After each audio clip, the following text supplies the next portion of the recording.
So let's bring in Congressman Adam Schiff, the top Democrat on the House Intelligence Committee. Congressman Schiff, you heard the Secretary say that he thinks there's a real opportunity here, that they're going into this with eyes open, but they think that Kim Jong-un is serious about giving up his nukes, potentially. Do you think that's right? We don't know. Look, I think it's very positive that we have this now dramatic step towards conciliation by Kim Jong-un. The history, though, is not encouraging. We see the North Koreans vacillate between confrontation and conciliation. They were in a strongly confrontational phase up until now. But look, we have to press this opportunity. We have to test it. It would be irresponsible not to. And so we have to hope that this is a change of course, but I think we need to be mindful of their record. And it's clearly an opportunity. I mean, we're already seeing things we've never seen before. Kim Jong-un going into South Korea, appearing before the press jointly. We're already seeing things. I want to play what President Trump had to say just last night about all of this. They were saying, what do you think President Trump had to do with it? I'll tell you what. Like, how about everything?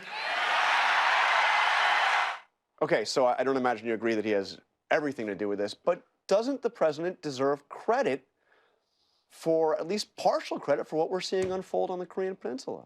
John, I think it's more than fair to say that the combination of the president's unpredictability and indeed his bellicosity had something to do with the North Koreans deciding to come to the table. But before the president takes too much credit or hangs out the mission accomplished banner, he needs to realize that we may go into a confrontational phase, and he may not want the full blame if things go south, so he ought to be a little circumspect about that. But most important for this president is when things do become confrontational, as is likely to happen, it's going to be very important that we are lashed up with our allies, South Korea and Japan. Otherwise, North Korea will pick us apart. And this president isn't particularly good about lashing up with our allies.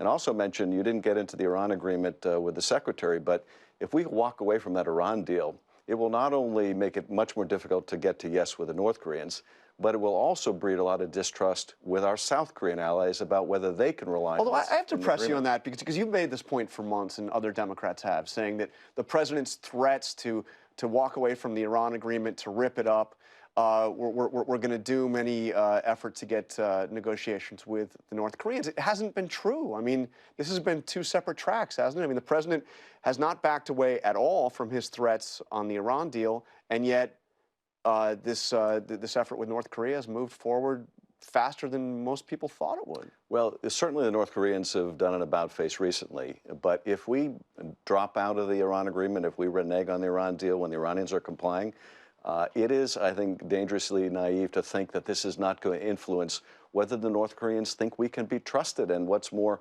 whether the rest of the world will have confidence that the U.S. keeps its word. If people don't believe we keep our word, then how are they going to follow our lead? They're not.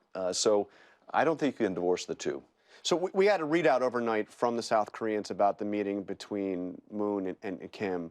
And according to that readout, North Korea is now, of course, vowing to shut down their nuclear test facility, but also to allow journalists to come in to witness firsthand, to view what the facility is and what's going to be destroyed. How confident are you? I want to ask you the same question I asked Secretary Pompeo that he wouldn't answer. Do we have a good handle, does our intelligence community have a good handle on exactly the extent of those nuclear programs? You know, North Korea is very opaque. They're a difficult intelligence target. Iran has been too.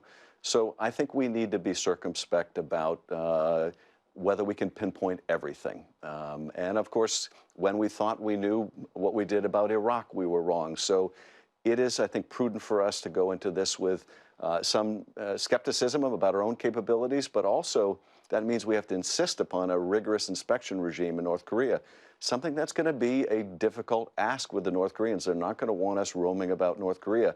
If the administration is serious about insisting in North Korea on what they say is a weakness of the Iran agreement, that we can't go anywhere, anytime we want into any Iranian military facility, they're going to have a hard time persuading the North Koreans to do it.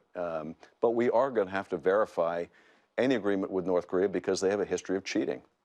The South Koreans also put out what they say is a quote from Kim Jong-un during this meeting. I want to put it up on the screen. He said, if we meet often and build trust with the United States, and if an end to the war and non-aggression are promised, why would we live in difficulty with nuclear weapons? This seems to be the first direct acknowledgement from the North Koreans that they are actually willing to give up their nuclear weapons and providing the reasons why they would be willing. Do you believe that?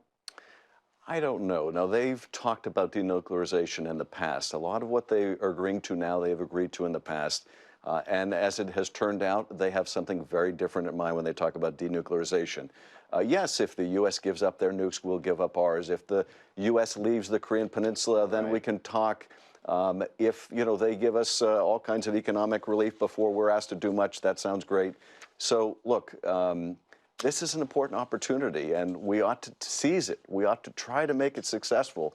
But we need to go in with our eyes wide open. And I think the Secretary realizes that. I think that's what he was saying this morning. But we shouldn't miss this chance to test the North Koreans.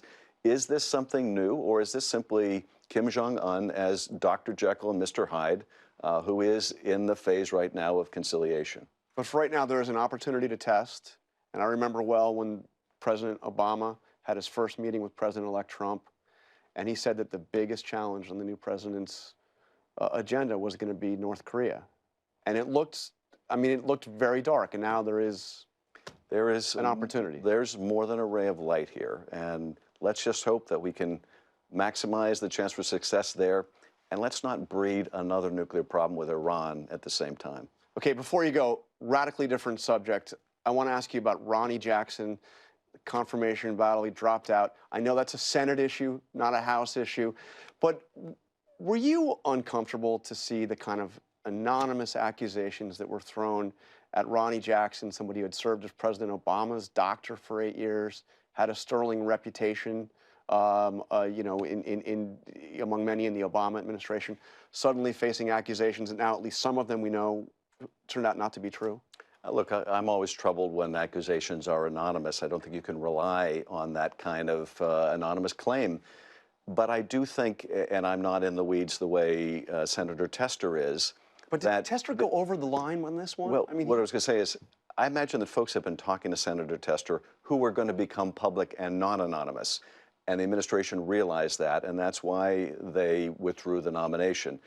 So I think that's what prompted that move. But yes, if it were on nothing more than the anonymous claims, that's a slender reed. But I think... Because at least one of these claims was, the Secret Service said was simply not true. One of the more explosive charges, the Secret Service came out and said. Yeah, I'm not in a position to know what the actual facts are, so I would defer to my Senate colleagues. All right. Adam Schiff, thank you very much for joining us. Thank you.